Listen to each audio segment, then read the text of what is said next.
get on track and play with discipline and finish the game against another good opponent in the Big Ten in Indiana.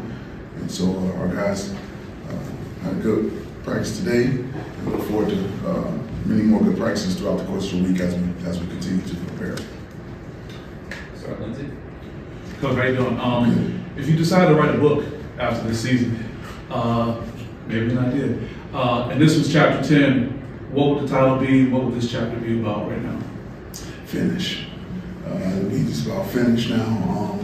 You always want to finish what you start. I remember for years being with Coach Antonio, he used to talk about how his dad used to say, complete your circles. And so you got to finish. Once you start something, you have to finish.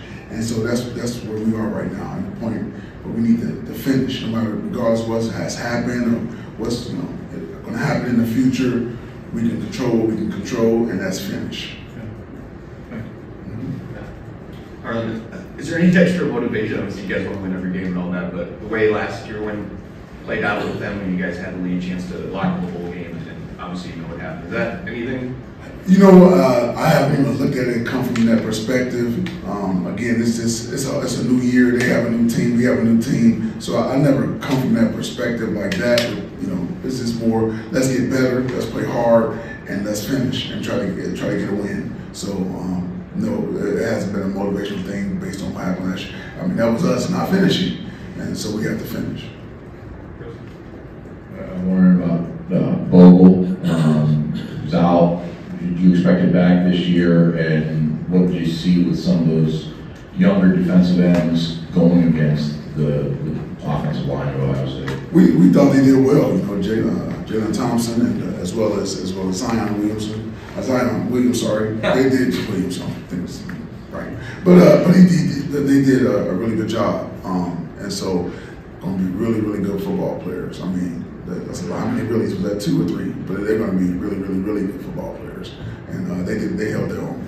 And Bogle, he'll be back this week. You know, he'll be back this week. He was at practice today. And Tally also played a little bit. He played some defensive tackle earlier in the year. Played some DN. How's he been coming along? He's been coming along well. Like you just said, he's been playing some D tackle, and we're trying to beef him up a little bit. But he's naturally, size-wise, is more of a defensive end, and another guy that played well for us. He did a good job. You saw him make some plays. I think he had a tackle for a loss or whatever, but did a good job for us. So it's a promising defensive line front. If we can all stay together and keep moving forward. Now that you've had time to watch the film, just what have you seen with the offense and why it keeps stalling, and what can you learn from last game and apply it to the upcoming one? It's what I thought. You know, it's always one guy here or there with the execution piece, just finishing their job and doing their job with great execution and getting it done. So it's always this one little thing, and you're like, man, there it is, and we just execute. So we just keep talking great attention to detail, and then finishing and doing your job at a very high level consistently. And you just got to keep preaching it to them until they get it. Well, I guess it's been determined with you and Sam that another real red shirt. So you're in a precarious position if Keaton goes down. Noah's not ready yet, right? You're in a situation where Scorfar would have to play, even though clearly he's not ready, correct? Yeah, Scorfar would have to play. We may have to get you as well ready, Fred. I'm not ready. Yeah, come on, Fred. You can't do this like that. No, but we have some other options. We have some options that worse come to worse, and you know, if we have to, whatever, we'll figure it out. There's some other things that we could possibly do, and hopefully it doesn't get to that. But Kim is not ready. No, he's not ready. He is not ready. No, and he's still healing up. Do you expect him back? I'm not sure about that. We'll see. Sticking on the availability front, when Trey missed the last 2 games, Jerron was out Saturday, so 2 of your top receivers were out unavailable. Do you expect either of them back this week or this season? Probably Ron. I'm not so sure about Trey, but Ron, we should hopefully get back soon. Not exactly sure when, so we just have to keep seeing. And what's your kind of overall view of Indiana and what you've seen from them this season? Well, you know, played a high-scoring game on this past Saturday. Quarterback, was throwing a lot of back shoulder fades this past week. Just kept throwing it and throwing it, they ran the ball well. He's a big guy that run. He had a nice touchdown run where he got stoned by a couple guys and stayed on his feet and kept on going and got a touchdown. And so, good quarterback. Defense plays hard. They compete, and so it's going to be another tough Big Ten football game, and they're down in Bloomington. So we're looking forward to it, though. We feel like we can go down there and compete and get a win.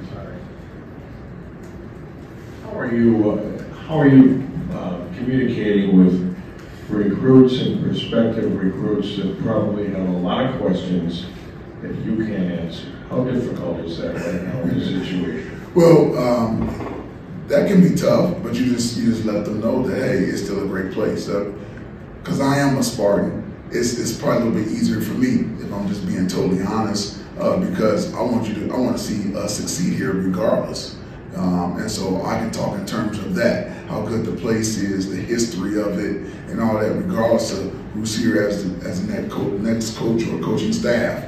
So that makes it a little bit easier for me doing it. But I totally understand if there's some not stability here in certain areas, then a recruit parents will be like, okay, what are you saying?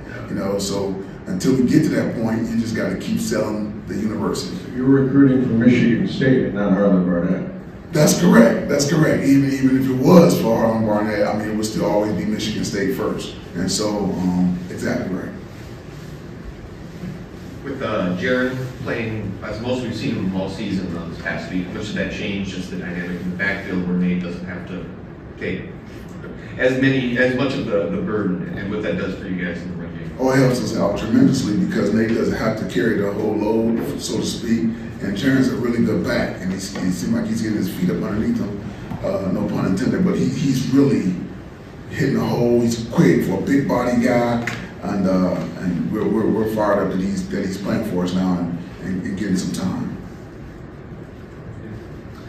You mentioned after the game, playing for pride is the goal for these guys. I'm just wondering, through one practice of the week, how did you see that reflected? I mean, with Indiana not being maybe the same carrot that a #1 Ohio State or a Michigan or something might be, did you see that message playing out, I guess, in the body language of those guys? Yes, I saw our guys come out there today, locked in and focused on the attention to details that we've been talking about, and as we start giving them pieces of the game plan today, that they were doing well. We had a meeting, watched a little bit on film, did a walkthrough, and then actually went and practiced. So you get a chance to see it 3 different times of what we were trying to get accomplished, and they were on task and focused today and getting it done. So it's not tough to get. The way these guys are, they're so resilient. They just bounce back and be ready to go. Let's play football. I talked to them about just getting better as a football player. You still get a chance to play a football game, and there were 12 guaranteed games on the schedule before the season, and that's what we prepare all season for. So we still have 2 to finish out on, so back to finish. Also wanted to ask you, we've asked you a lot about the investigation situation going on in Michigan. I was just wondering your reaction to the Big Ten's decision to punish Jim Harbaugh, I guess. Have you had any other conversations with Big Ten coaches about that, or just your personal reaction, I guess, if not?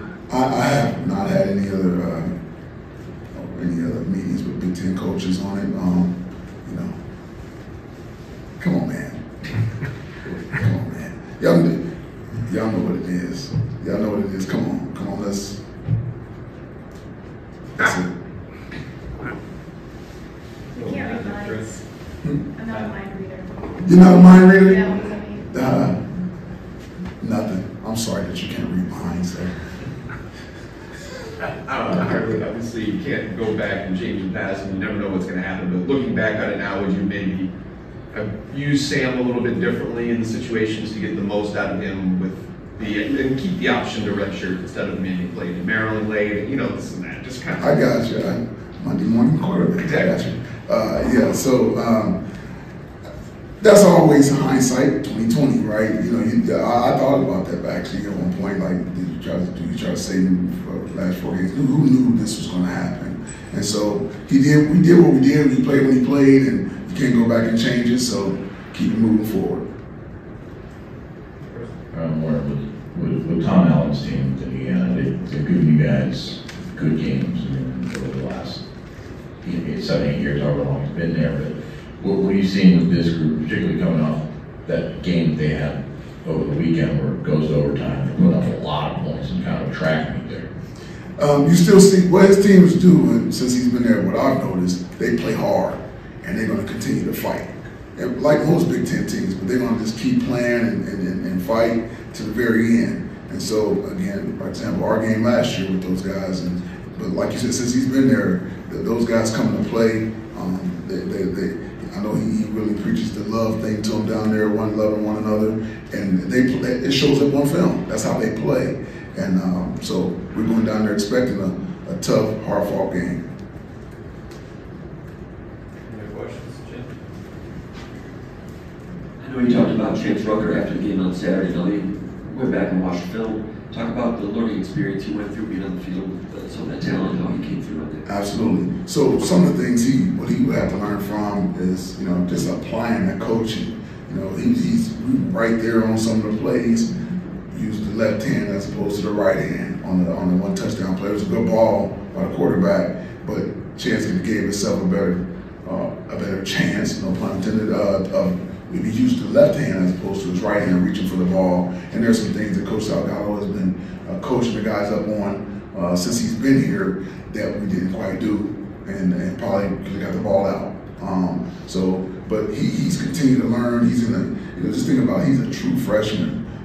Still learning in the Big Ten, playing Big Ten football and getting better. And so all this experience that he's gathering now is going to help us in the future. And so, he continues to improve and get better, but in the off season, he knows he has to get, a little bigger, stronger, faster, and he'll be just fine. He'll be fine. Seems like he has a real effervescent personality, like positive and excited just for what's next. How would you describe his personality? He does. He's a quiet young man. Doesn't say a whole lot. Very quiet. You talk in here pretty good. That's good. That's good to hear. But he's a quiet kid. But that's gonna come with confidence. He's gonna even talk even more because he knows he has to. I always tell those guys when I was a coordinator and as a defensive coordinator and just DB coach. But a great defense is a loud defense with their mouths and with their pads. So you should hear a great defense at all times, with everybody talking or smacking people. And so he's learning how to start talking a little bit more. Any other questions for Coach? All right. Thank you. Thank you. Thanks. Thanks, Adam. Thank you.